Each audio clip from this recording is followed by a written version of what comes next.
नमस्कार, मी जगदीश देशमुख. जय महाराष्ट्रमध्ये आपल्या सगळ्यांचं स्वागत. बातमी मुंबईतून. वादग्रस्त सनबर्नचे आयोजक वरळी प्रकरणातही आहेत का याचा तपास सध्या सुरू आहे. वरळीमध्ये आउटवर्ल्ड म्युझिक कॉन्सर्टमध्ये एकाचा मृत्यू झालाय. अंमली पदार्थ सेवनाच्या आरोपामुळे सनबर्न वादात सापडली होती. वरळीमध्ये आयोजित करण्यात आलेल्या म्युझिक कॉन्सर्टमध्ये एका व्यक्तीचा संशयास्पद मृत्यू झाला असल्यानं खळबळ माजली आहे. दरम्यान या कॉन्सर्टच्या आणि वादग्रस्त सनबर्न संगीत सोहळ्याच्या आयोजकांमध्ये साम्य आढळल्यानं गुंतागुंत ही अधिकच वाढली आहे. Star stage events and management आणि ई व्हेंचर एक्स यांच्या संयुक्त विद्यमानं सनबर्न फेस्ट आयोजित केला जातो.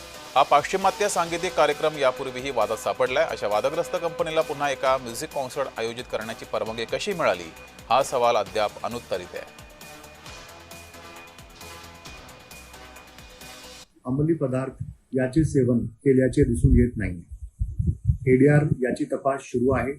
घटनास्थळावरून सीसीटीव्ही फुटेज आणि इलेक्ट्रॉनिक डिव्हाइसेस हे जप्त करण्यात आलेले आहे. येणाऱ्या पिढीचं भविष्य ड्रग्सच्यामुळे उद्ध्वस्त होत आहे. या दृष्टिकोनातून लक्षात घेतलं पाहिजे की हे ड्रग्स वितरक जे आहेत तर त्यांच्यावरती कठोरात कठोर कारवाई केली पाहिजे. अशा प्रकारचे जे आयोजक आहेत ह्यांचा ह्यामध्ये सहभाग आहे का?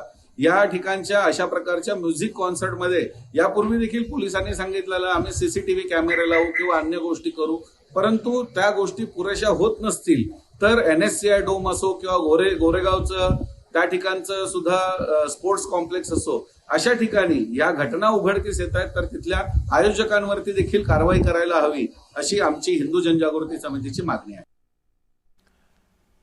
अधिक माहिती घेऊया. आपले प्रतिनिधी जय पवार आपल्यासोबत जोडलेले आहेत. जय, पोलिसांचा या प्रकरणी तपास सुरू आहे. अपडेट माहिती काय आहे? काय नेमकं पोलीस तपासामध्ये समोर आलंय?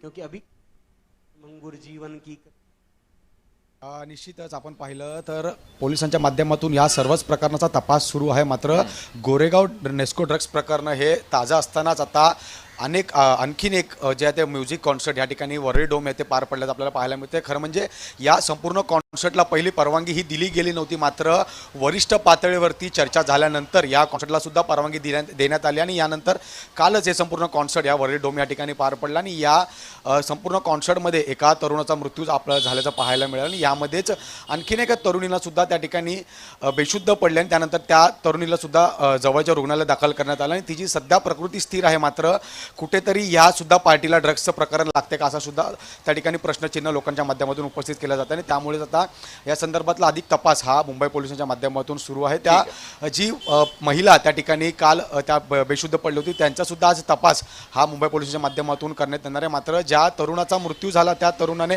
कुठलेही ड्रग्सचं सेवन केलं नव्हतं अशी माहिती त्यांच्या माध्यमातून समोर येते. त्यामुळे आता या संपूर्ण प्रकरणात पोलिसांच्या माध्यमातून आणखी काही धागेदोरे लागतात का? ड्रग्स रॅकेट सुद्धा याच्यामधून काय समोर येते का? कारण की अशा अनेक पार्टी या ठिकाणी अशा होत असतात आणि यावरती कुठेतरी कायदा सुव्यवस्थेचा प्रश्न सुद्धा निर्माण होतो. त्यामुळे या संदर्भात पोलिसांच्या माध्यमातून अधिक काही तपासणीमध्ये येते का हे सुद्धा पाहणं तितकंच महत्त्वाचं आहे. जय, तुम्ही असेच जोडलेले राहा.